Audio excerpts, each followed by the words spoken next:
Bonjour tout le monde, alors aujourd'hui on se retrouve pour une toute nouvelle vidéo où je vais tester vos recettes de slime sans colle et sans borax, donc c'est parti. Avant de commencer les 3 tests, n'hésitez pas à liker et partager la vidéo, n'hésitez pas à vous abonner si ce n'est pas encore fait et à activer la cloche des notifications. Et n'hésitez pas à aller participer au concours sur mon Instagram pour gagner des fidget toys. Pour la première recette, je vais avoir besoin de sucre en poudre, de dentifrice en pâte de n'importe quelle marque et d'eau. Donc dans un récipient qui passe au micro-ondes, je dois commencer par ajouter une cuillère de dentifrice.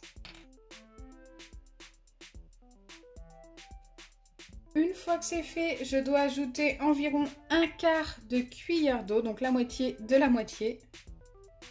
Je pense que là, on est pas mal. Bon, vous voyez pas trop à la caméra. Mais en fait, il en faut vraiment pas beaucoup. Et enfin, je dois ajouter 3 pincées de sucre.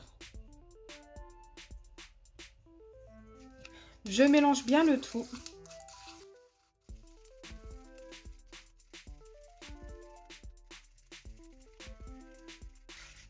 Et je passe la préparation au micro-ondes 2 fois 10 secondes. Voilà ce que j'obtiens après le passage de 2 fois 10 secondes. On obtient une pâte un peu plus épaisse, mais qui me paraît encore très liquide. Je dois laisser poser ça pendant environ 5 à 10 minutes. Donc pendant ce temps, nous allons tester les 2 autres recettes et vérifier celle-ci à la fin. Pour la deuxième recette, j'ai besoin de maïzena, de peinture et de gel pour les cheveux. Je commence par mettre une cuillère de gel pour les cheveux. Encore une fois, j'utilise cette cuillère. Il n'y avait pas de cuillère indiquée si c'était cuillère à soupe ou cuillère à café.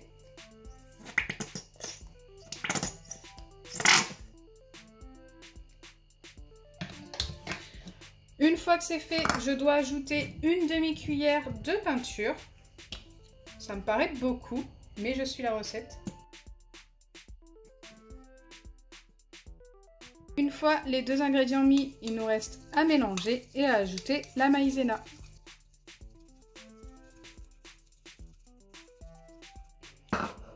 Donc l'étape de la maïzena, c'est tout simplement d'en mettre petit à petit jusqu'à l'obtention d'une pâte. Bon, en sortant ma maïzena de la boîte, j'en ai mis un petit peu partout. J'ai même commencé à en mettre dans mon récipient.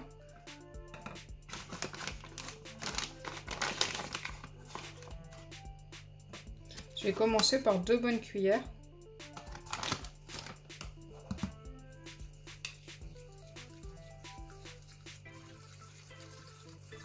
Donc les recettes avec la maïzena, j'aime bien les tester. Beaucoup fonctionnent, certaines ne fonctionnent pas. Certaines fonctionnent très bien et d'autres moins bien.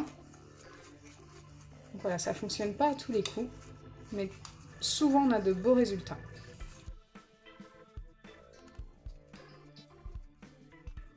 Donc pour l'instant, c'est encore beaucoup trop liquide. Je remets 2 bonnes cuillères de maïzena. Pour l'instant, j'en ai mis 1,5.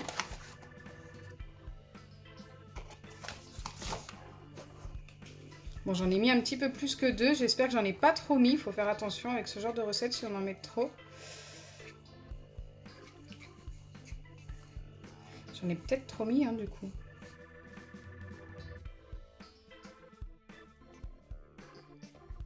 Oui, j'en ai beaucoup trop mis. Donc ce que je vais faire, là c'est une erreur de ma part, ne faites pas cette même erreur.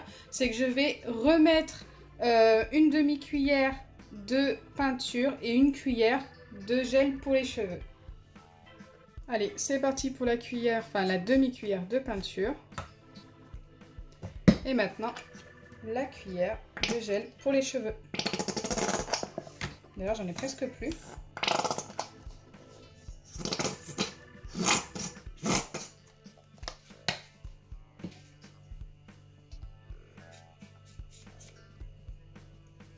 Et je remélange. Donc c'est comme si je recommençais la recette, mais en double, tout simplement. Ça va redevenir liquide.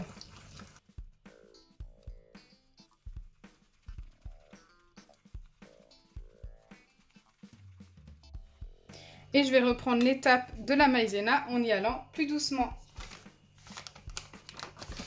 Donc je vais mettre une seule cuillère de maïzena.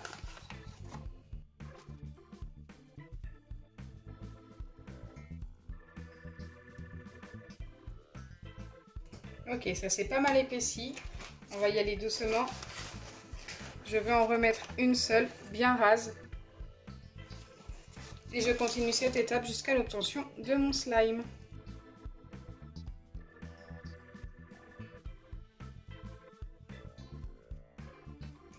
On commence à obtenir une pâte qui s'étire plutôt pas mal.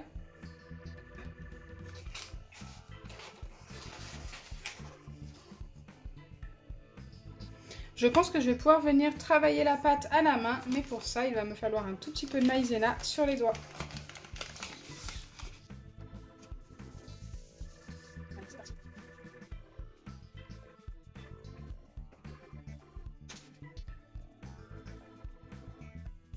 Ok, ça a l'air de quand même pas mal colorer les doigts. Forcément, il y a quand même une cuillère entière de peinture. J'ai fait la recette en double.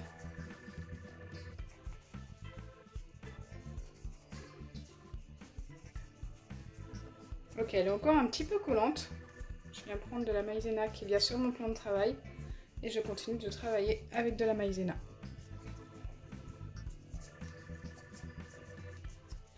Donc voilà ce que j'obtiens au final. Et franchement, c'est vraiment pas mal. Vous voyez bien que ça s'étire énormément. On a un vrai slime. Et je vais lui donner un 9,5 sur 10. Il y a quand même ce petit bémol, c'est que ça tâche énormément les doigts. Mais autrement, la recette est juste top. Hein. Franchement, elle est parfaite. Sans ça, ça aurait été un 10 sur 10. Troisième et dernière recette, il nous faut de l'après-shampoing Palmolive et du sucre en poudre. Je dois ajouter 3 cuillères de sucre en poudre, ce qui est vraiment beaucoup, pour une seule cuillère d'après-shampoing. Bon là, les 3 cuillères étaient trop rases, je vais en remettre un tout petit peu. Je ne sais pas du tout ce que ça va donner, mais j'espère que ça va fonctionner. Donc il me faut une cuillère d'après-shampoing. Et ensuite, je dois venir mélanger et je dois obtenir mon slime. Alors, je suis assez sceptique. J'ai l'impression qu'il y a vraiment trop de sucre en poudre. On va voir ce que ça donne.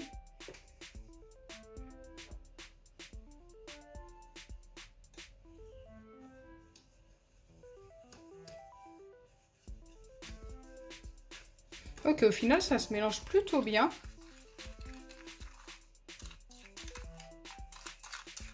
Mais par contre, j'ai pas l'air d'avoir obtenu un slime du tout. Hein.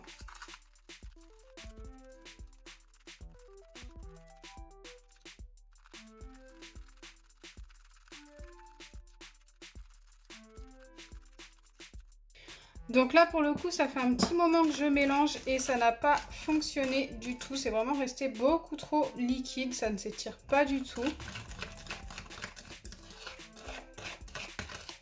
Donc, je ne vais pas pouvoir valider cette recette.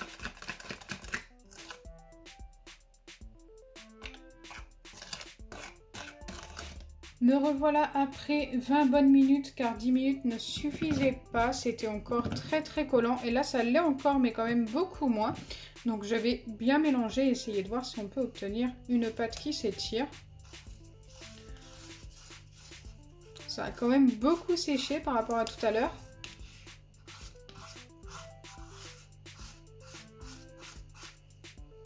Mais ça m'a l'air encore très collant. Donc, je ne sais pas si je vais pouvoir prendre ça dans mes mains.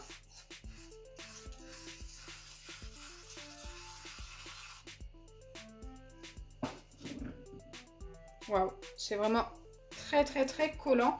Donc pour essayer de malaxer ça, je vais mettre un petit peu de maïzena sur les doigts. J'espère vraiment que ça va fonctionner.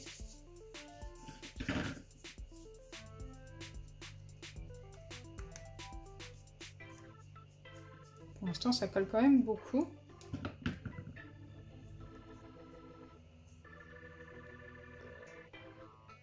Je vais essayer de travailler ça pendant 1 ou 2 minutes.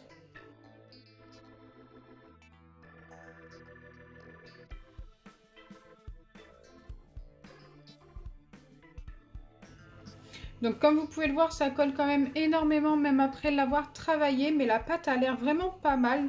Donc ce que je vais faire, c'est que je vais mettre encore un petit peu de maïzena. Parce que je pense qu'on peut obtenir quelque chose de vraiment sympa.